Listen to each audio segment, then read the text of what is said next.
کہ وہ حق تعالیٰ پر نظر رکھے اور اسی کو اپنا حقیقی مددگار جانے۔ اگر مخلوق کی طرف سے کبھی کوئی مدد کر بھی دے تو یہ سمجھے کہ یہ بھی حق تعالیٰ ہی کی مدد ہے، سب چیزیں اس کی خدام اور آلات ہیں، بلا تشبیہ۔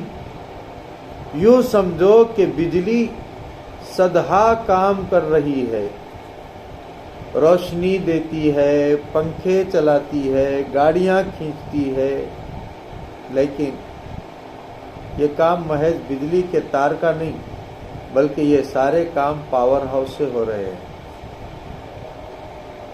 جس کسی نے ہماری مدد کی، اگر اس میں مدد کی طاقت نہ ہوتی یا اس کے دل پر رحم نہ آتا ہو تو وہ کبھی ہماری مدد نہ کرتا، اور یہ طاقت اور رحم دلی رب کی طرف سے ہے تو حقیقی مددگار وہی ہوا۔ لہذا رب کو چھوڑ کر کسی اور پر اعتماد کرنا محض نادانی ہے۔ تفسیر صوفیانہ سن لو۔ صوفیہ اکرام فرماتے ہیں کہ ایک درجہ ہمارے یہاں وہ بھی ہے کہ وہاں پہنچ کر انسان ظاہری اسباب پر بھی نظر نہیں رکھتا، بلکہ بعض موقعوں پر حق تعالیٰ سے بھی اپنی زبان سے عرض حال نہیں کرتا۔ سمجھ میں آ رہا؟ پھر ایک بار یہ فقرہ سن لو، دھیان ادھر ادھر بھٹک گیا تھا۔ صوفیہ اکرام فرماتے ہیں کہ ایک درجہ ہمارے یہاں وہ بھی ہے کہ وہاں پہنچ کر انسان ظاہری اسباب پر بھی نظر نہیں رکھتا، بلکہ بعض موقعوں پر حق تعالیٰ سے بھی اپنی زبان سے عرض حال نہیں کرتا، زبان سے کچھ نہیں بولتا، تاکہ یہ دعائیہ الفاظ بھی آڑ نہ ہو جائیں۔ حضرت ابراہیم علیہ السلام جب نمرودی آگ کی طرف چلے تو حضرت جبرائیل علیہ السلام نے عرض کیا کہ کچھ آپ کو حاجت ہے؟ اللہ کا حاجت یا ابراہیم؟ تو فرمایا تم سے کچھ نہیں، حضرت جبرائیل علیہ السلام نے عرض کیا کیا رب ہی سے عرض کیجئے، فرمایا حسب من السؤال علم بحالی، یعنی وہ خود جانتا ہے، اس کا جاننا کافی ہے، پھر میری عرض کی کیا ضرورت؟ سبحان اللہ۔ یہ وہ حالت ہے کہ جس میں دعا مانگنے سے بھی گریز ہے۔ اس طرف اشارہ کیا جا رہا ہے وَإِيَّاكَ نَسْتَعِينُ، ہم تجھ ہی سے مدد مانگتے ہیں۔ خیال رہے کہ اولیاء اکرام کی یہ حالت ہر وقت نہیں ہوتی، ہمیشہ اس میں نہیں رہتے۔ اگر درویش برحال بمانندے، سردست از دو عالم برفشان دے، جب وقت امتحان ہو تو دعا نہ مانگنا، امتحان کا وقت ہو، جب وقت امتحان ہو تو دعا نہ مانگنا، اور راضی برضا رہنا عبادت ہے۔ اسی لیے امام حسین رضی اللہ تعالیٰ عنہ کے لیے کسی نے دعا نہ کی کہ خدایا کربلا کی مصیبت ان سے ٹال دے، اور جب بندگی کے اظہار کا وقت ہو تو ہر چیز رب سے مانگو، یہاں تک کہ جوتے کا تسمہ بھی اس سے مانگو، کیونکہ بندے کا کام مانگنا ہی ہے۔ تفسیر کبیر اور روح البیان شریف نے اسی مقام پر فرمایا کہ حضرت خلیل علیہ السلام نے جب ایاک نستعین پر عمل کیا تو ان پر نمرودی آگ گلزار بنا دی گئی۔ تو جو مسلمان یہ عرض کرے تو انشاءاللہ جہنم کی آگ اسے نقصان نہ پہنچا سکے گی، بلکہ جب مومن صراط سے گزرے گا تو نار پکارے گی کہ تیرا نور ایمانی مجھے بجھا دیتا ہے۔ ایک وقت جنتی مسلمان گناہگار مسلمانوں کو نکالنے کے لیے جہنم میں جائیں گے، ان پر آگ اثر نہ کر سکے گی۔ اب دیوبندیوں کے اعتراض. سوال: جب تم نے تلاوت قرآن پاک میں رب سے یہ وعدہ کر لیا ہم تجھ ہی سے مدد مانگیں گے، ہم تجھ سے مدد مانگتے ہیں، تو نبیوں اور ولیوں سے کیوں مدد مانگتے ہو؟ یہ شرک ہے. جواب: انبیاء اولیاء سے امداد لینا حقیقت میں رب ہی سے امداد لینا ہے، کیونکہ اس کی امداد دو طرح کی ہے، بالواسطہ بلا واسطہ. اللہ کے بندوں کی مدد رب کے فیضان کا واسطہ ہے. قرآن کریم نے غیر خدا سے امداد لینے کا خود حکم فرمایا، چنانچہ ارشاد فرماتا ہے استعینوا بالصبر والصلاۃ. مسلمانوں مدد لو صبر و نماز سے. صبر و نماز بھی غیر خدا ہیں، یہ خدا نہیں ہوتے. نیز فرماتا ہے ان تنصروا اللہ ینصرکم، اگر تم اللہ کے دین کی مدد کرو گے تو اللہ تعالیٰ تمہاری مدد کرے گا. تو رب تعالیٰ تو غنی ہو کر بندوں سے مدد طلب کرتا ہے. تو فقیر ہو کر، تو محتاج ہو کر کسی بندے سے مدد مانگے تو کیا برائی ہے؟ نیز حضرت ذوالخیرنین کا قول نقل فرماتا ہے اعینونی بقوہ، تم لوگ میری مدد کرو اپنی قوت سے. حضرت عیسیٰ علیہ السلام نے فرمایا من انصاری اللہ، میرا مددگار کون ہے؟ اللہ کی طرف. نیز قرآن کریم نے فرمایا وَتَعَاوَنُوا عَلَى الْبِرِّ وَالتَّقْوَىٰ، یعنی ایک دوسرے کی مدد کرو بھلائی اور پرہیزگاری میں. پر غرض کے قرآن کریم نے جگہ جگہ غیر خدا سے مدد لینے کا حکم فرمایا. صحابہ اکرام کی ایک جماعت کا نام ہے انصار، جس کے معنی ہے مددگار. اگر غیر خدا سے مدد لینا شرک ہو تو یہ نام ہی مشرکانہ ہوا. مہاجر اور انصار جو ہجرت کر کے مدینہ آئے تھے وہ مہاجر تھے، اور جو مدینے والے تھے ان کی مدد کرے تھے ان کو انصار بولتے ہے نا.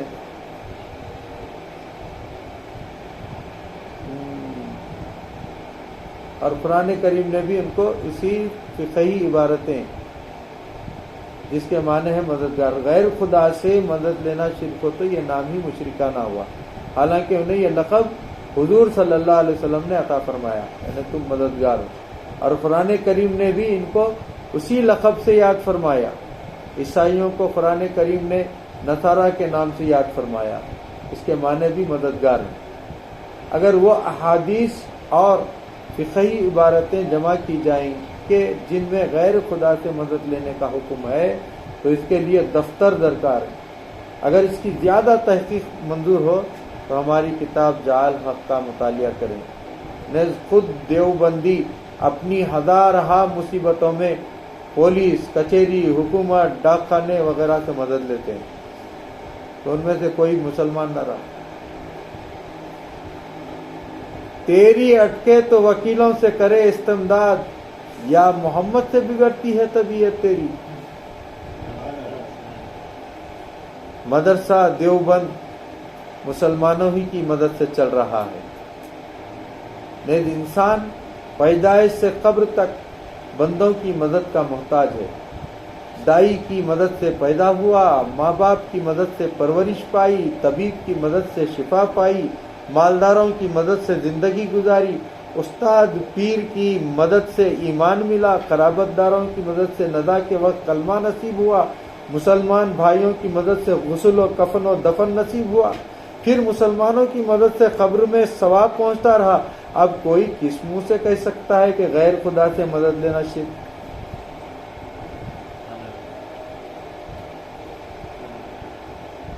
جہاں مدد کو خدا کے ساتھ خاص کیا گیا ہے وہ حقیقی مدد ہے، وہ حقیقی مدد ہے.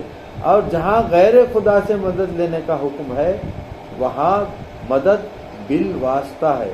لہذا تمام آیتیں اور احادیث مطابق ہو گئیں. قرآن شریف سمجھنے کے لیے ایمان کا نور اور حجازی کارخانے کی عینک چاہیے.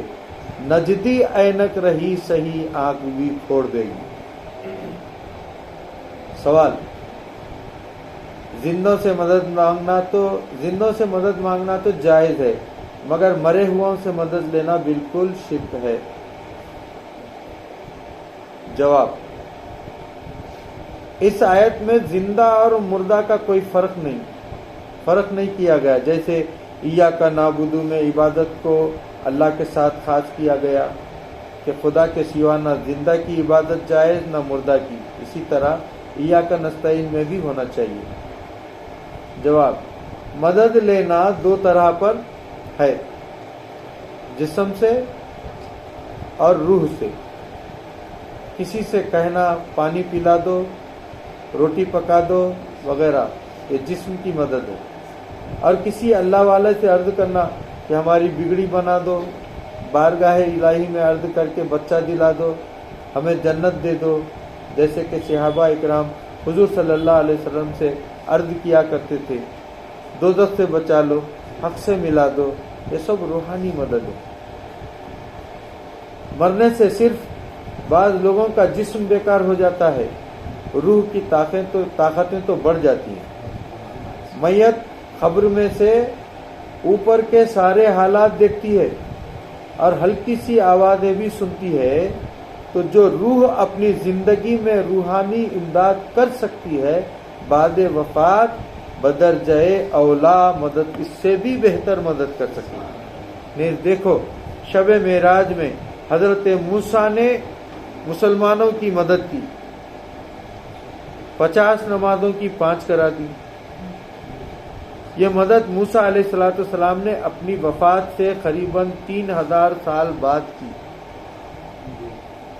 اب بھی حضور صلی اللہ علیہ وسلم کے نام کی مدد سے کافر مومن بنتے ہیں. موسیٰ و ہارون کے تبرکات کی مدد سے بنی اسرائیل نے جالوت پر فتح پائی. رب فرماتا ہے فیہ بقیۃ مما ترک آل موسیٰ و آل ہارون. حضور کی وفات کے بعد صحابہ حضور صلی اللہ علیہ وسلم کے لباس و بال دھو کر شفا کے لیے پیتے تھے اور حضور کی مدد سے شفا پاتے تھے. دیوبندیوں کے بزرگوں اور عام اولیاء اللہ نے حضور صلی اللہ علیہ وسلم سے ہمیشہ مددیں مانگی ہیں اور مدد مانگنے کو جائز رکھا ہے. چنانچہ مولوی محمود حسن صاحب دیوبندیوں کے شیخ الہند اپنے ترجمہ قرآن میں، جس کے 4 پاروں کا ترجمہ انہوں نے کیا ہے، باقی مولوی شبیر احمد صاحب نے ایاک نستعین کے ماتحت فرماتے ہیں، ہاں اگر کسی مقبول بندے کو واسطہ رحمت الہی اور غیر مستقل سمجھ کر استعانت ظاہری اس سے کرے تو یہ جائز ہے. یہ استعانت در حقیقت حق تعالیٰ ہی سے استعانت ہے، اس کی پوری تحقیق جعل حق میں دیکھو. بہرحال اس ایاک نستعین کے وہی معنی کرنے پڑیں گے جو ہم نے عرض کر لیے. آریوں کا اعتراض. اس آیت سے معلوم ہوتا ہے کہ قرآن کریم کسی بندے کی کتاب ہے، یہ اللہ کی نہیں، کیونکہ اگر یہ رب کی کتاب ہوتی تو بتاؤ رب تعالیٰ کس کی عبادت کرتا ہے اور کس سے مدد مانگتا ہے؟ جواب. اس کا جواب بہت تفصیل سے گزر چکا ہے. ایک بار بابا خلیل داس بنارسی سے ایک آریہ نے یہی اعتراض کیا تھا، تو انہوں نے وہی جواب دیا جو ہم پہلے عرض کر چکے ہیں، اور پھر فرمایا کہ اگر کہیں وید سے ثابت کر دو کہ یہ وید اللہ کا کلام ہے تو تم کو 1000 روپیہ انعام دیا جائے گا. بلکہ وید میں تو اللہ کا کوئی ذاتی نام بھی نہیں آیا. اوم، بھگوان، پرماتما، سروشکتیمان وغیرہ اس کے صفتی نام رکھ لیے گئے ہیں. بلکہ اوم تو گانے کا سر ہے جس کو آریوں نے خدا کا نام سمجھ رکھا ہے. قرآن کریم نے تو صاف فرمایا تنزیل من رب العالمین وغیرہ، یعنی قرآن خدا کی طرف سے اترا، آؤ میں تم کو دکھاؤں کہ وید بنانے والا کون ہے۔ چنانچہ انہوں نے یجروید کا ایک منتر پڑھا جس کا ترجمہ یہ بتایا کہ اے بھگوان، میں اس منتر کا بنانے والا ہوں، میرا نام گوتم ہے، اور تو مجھے توفیق دے کہ میں اس کام کو پورا کروں۔ دیکھو وید یہ صاف کہہ رہا ہے کہ یہ بندوں کا بنایا ہوا ہے۔ اس پر وہ آریہ خاموش ہو گیا۔ ہاں اللہ اکبر۔ اور ایک آیت شروع ہو رہی ہے، اہدنا الصراط المستقیم۔ تعلق، ہدایت دے ہم کو راستہ سیدھا، یعنی ہم کو سیدھا راستہ چلا۔ اس آیت کا پہلی آیتوں سے چند طرح تعلق ہے۔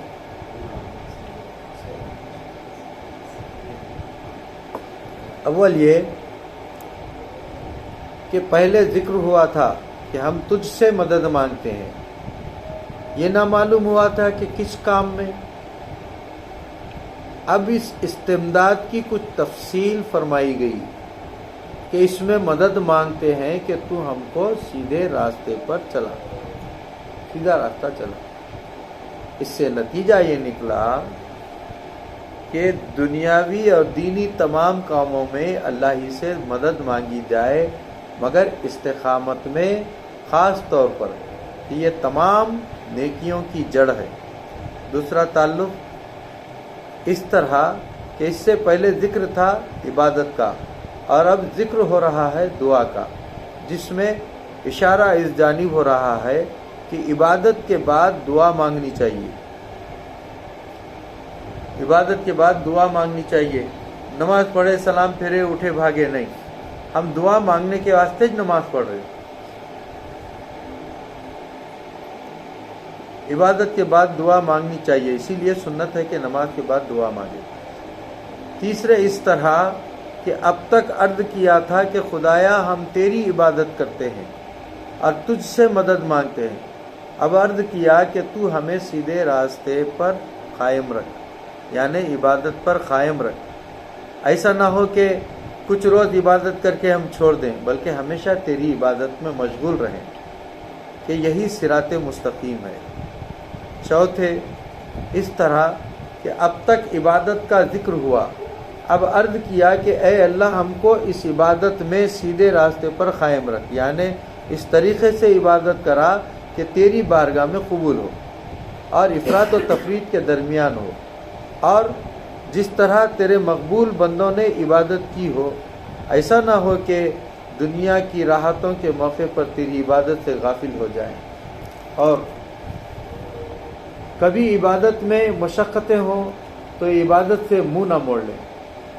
پانچویں اس طرح کہ عبادت وغیرہ کے بعد ہدایت کی دعا مانگنا اس لیے ہے کہ بغیر ہدایت کے عبادت مقصود تک نہیں پہنچاتی۔ بڑے بڑے عابد آخرکار صدیق بن گئے، جیسے کہ ابلیس اور برسیسا اور بلعام ابن باورا وغیرہ کے پہلے یہ لوگ اول درجے کے عابد تھے اور بعد میں گمراہ ہوئے۔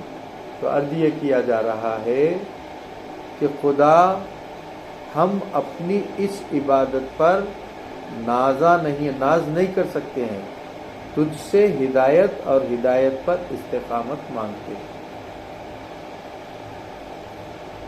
تفسیر عالمانہ، علماء اکرام کے طریقے پر 4 کلمات میں گفتگو کرنا ہے۔ اہدنا الصراط المستقیم، اہدی ہدایت سے بنا ہے، جس کے معنی ہے رہبری کرنا یا منزل مقصود کا پتہ نشان دینا۔ ہدایت 2 طرح کی ہوتی ہے، ایک فقط راستہ دکھا دینا، دوسرے مقصود پر پہنچا دینا۔ اگر راستہ دکھا دینا مراد ہوتا تو ہدایت کے بعد الا یا لام لایا جاتا ہے، اور یہاں ان دونوں میں سے کوئی نہیں، سے معلوم ہوا کہ بندہ عرض کر رہا ہے اے مولا ہمیں سیدھا راستہ دکھا نہ دے بلکہ وہاں تک پہنچا دے اور اس پر چلا بھی دے، کیونکہ راستے میں راہمار بہت ہیں، بغیر تیری مدد اس پر چلنا ناممکن ہے۔ نا سے معلوم ہوا کہ دعا کرنے والا سب کے لیے دعا کر رہا ہے، یہ نہیں کہتا کہ فقط مجھے ہدایت دے، بلکہ ہم سب کو اس جمع میں چند فائدے ہیں۔ ایک یہ کہ جس طرح وہ عبادت زیادہ مقبول ہوتی ہے جو مسلمانوں کی جماعت کے ساتھ کی جائے، اسی طرح وہ دعا بھی زیادہ مقبول ہوتی ہے جو سب کے لیے کی جائے، کیونکہ اگر ایک کے لیے بھی قبول ہوئی تو امید ہے کہ سب کے لیے قبول ہو جائے گی۔ اسی لیے دعا کے اول اور آخر درود شریف پڑھا جاتا ہے، کیونکہ درود شریف یقیناً قبول ہوتا ہے۔ تو رحمت الہی سے امید قوی ہے کہ وہ درمیان کی دعا کو نہ چھوڑے، بلکہ آس پاس کے درود شریف کی برکت سے اسے بھی قبول فرما لے گا۔ تفسیر کبیر یہی مقام۔ دوسرے اس لیے کہ اگر ایک شخص ہدایت پر آ گیا اور باقی سب گمراہ رہیں تو گمراہوں میں اس ایک کی زندگی دشوار ہو جائے گی، کیونکہ اگر ایک شخص ان سب کی موافقت کرے تو خود بھی گمراہ ہوتا ہے، اور مخالفت کرے تو دشمنی پیدا ہوتی ہے اور زندگی تلخ ہو جاتی ہے۔ بس یہی ضروری ہے کہ سب کو ہدایت ملے تاکہ ان سب کی دونوں زندگیاں درست ہو جائیں۔ تفسیر عزیزی۔ تیسرے اس لیے کہ حدیث پاک میں ہے کہ تم بے گناہ زبان سے دعا مانگو۔ صحابہ اکرام نے عرض کیا یا رسول اللہ صلی اللہ علیہ وسلم، بے گناہ زبان کہاں سے لائیں؟ فرمایا کہ ہر ایک دوسرے کے حق میں دعا کرے، اپنے لیے نہیں، ہر ایک دوسرے کے حق میں دعا کرے کہ اپنی زبان اپنے لیے گناہگار ہے نہ کہ غیر کے لیے۔ تفسیر کبیر۔ اس سے معلوم ہوا کہ دعا کی مقبولیت کا راز یہ ہے کہ سب کے لیے کی جائے۔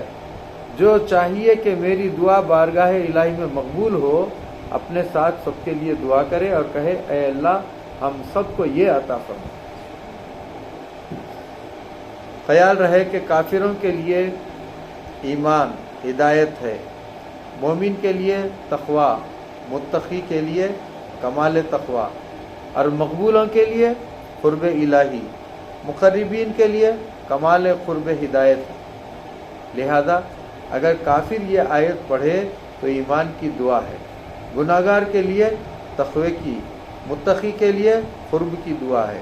لہذا اس آیت سے یہ نہیں کہا جا سکتا ہے کہ معاذ اللہ حضور صلی اللہ علیہ وسلم بھی گناہگار تھے، ورنہ وہ یہ آیت کیوں پڑھتے تھے؟ دیکھو بھائی، گندے لوہے کے لیے صفائی کا ذریعہ ہے، صاف لوہے کے لیے پردہ بنا کر قیمتی کر دینے کا ذریعہ، سونے کے لیے زیور بنا کر محبوب کے قرب کا ذریعہ۔ الصراط شرط سے بنا ہے، جس کے معنی ہے نگل لینا، چونکہ راستہ مسافر کو اس طرح اپنے اندر لے لیتا ہے جیسے کھانے والا لقمے کو، اس لیے راستے کو صراط کہتے ہیں۔ اصطلاح میں صراط اس شارع عام یعنی اس عام اور وسیع راستے کو کہتے ہیں جس میں چند آدمی مل کر چل سکیں، اور تنگ گلی کوچے جن میں چند آدمیوں کے مل جل کر چلنے کی گنجائش نہ ہو، انہیں صراط نہیں کہا جاتا ہے۔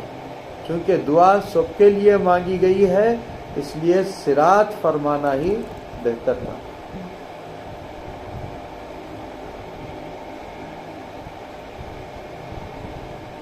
صراط سبیل اور طریق کے معنی قریب ایک ہی ہیں، لیکن اس جگہ صراط اس لیے بولا گیا کہ پل صراط یاد آ جائے، اور منشا یہ ہو جائے کہ اے اللہ ہمیں اس راستے پر چلا جس پر چل کر پل صراط کو آسانی سے طے کر لے. المستقیم مشتق ہے استقامت سے، اس کا معنی ہے سیدھا ہونا. سیدھا راستہ وہ ہے جو بہت جلد مقصود تک پہنچا دے، اور چلنے والے کو کسی طرف مڑنا نہ پڑے. ٹیڑھا راستہ یا تو مقصود تک پہنچائے گا ہی نہیں، یا بہت دیر میں اور بہت دشواری سے پہنچائے گا، جو کہ اس مثال میں ظاہر ہو رہی ہے. منزل مسافر منزل نقشہ نمبر 1 ٹیڑھے راستے.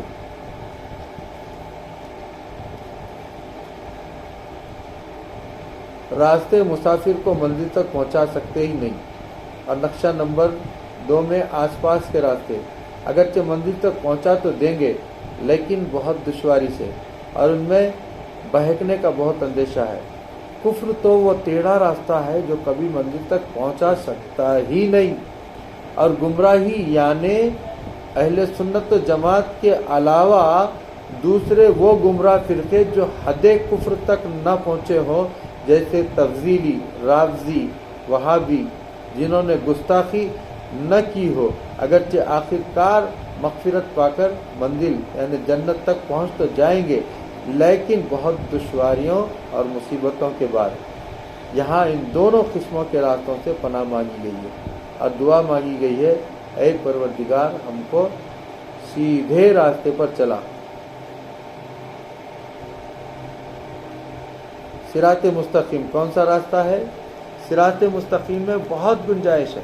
یہ دینی اور مذہبی عقیدے، معاملات اور عبادات اور اخلاق سب کو شامل ہے. تو مطلب اس کا یہ ہوا کہ اے اللہ ہم کو عقیدے اور اعمال سب میں سیدھے راستے پر قائم رکھ. اس کی تفصیل یہ ہے کہ ہر چیز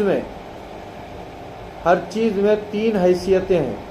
ایک فرات یعنی زیادتی، تفرید یعنی کمی، میانہ روی نہ زیادتی نہ کمی.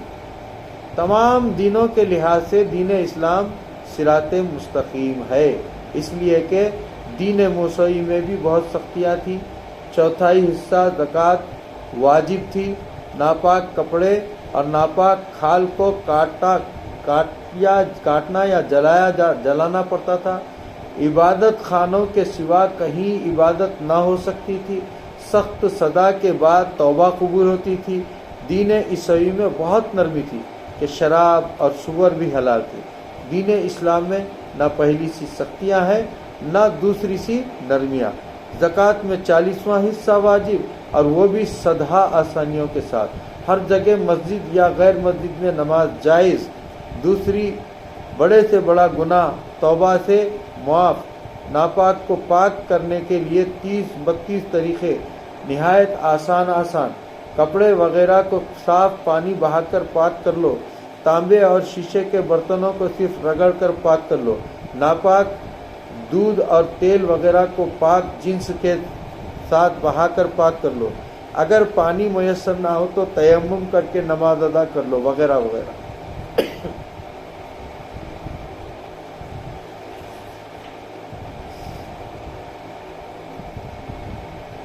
شراب اور خنزیر جو کہ عقل اور صحت کو خراب کرنے والے ہیں اور قوم میں بے غیرتی اور شر پیدا کرنے والے ہیں، ان کو حرام کر دیا گیا. مذہبی عقائد. مذہب اہل سنت و جماعت صراط مستقیم ہے کیونکہ فرقہ جبریہ انسان کو پتھر کی طرح بالکل مجبور مانتے ہیں، اور فرقہ قدریہ انسان کو بالکل مختار. اہل سنت کہتے ہیں کہ انسان نہ خلق میں مجبور اور کسب میں مختار. اس کی تحقیق انشاءاللہ مسئلہ تقدیر میں آئے گی. رافضی صحابہ اکرام کے دشمن، خارجی اہل بیت کے دشمن، لیکن اہل سنت ان دونوں جماعتوں کے بندے بے در، کیونکہ اہل بیت اکرام امت کے لیے جہاز اور صحابہ اکرام تارے قطب نما.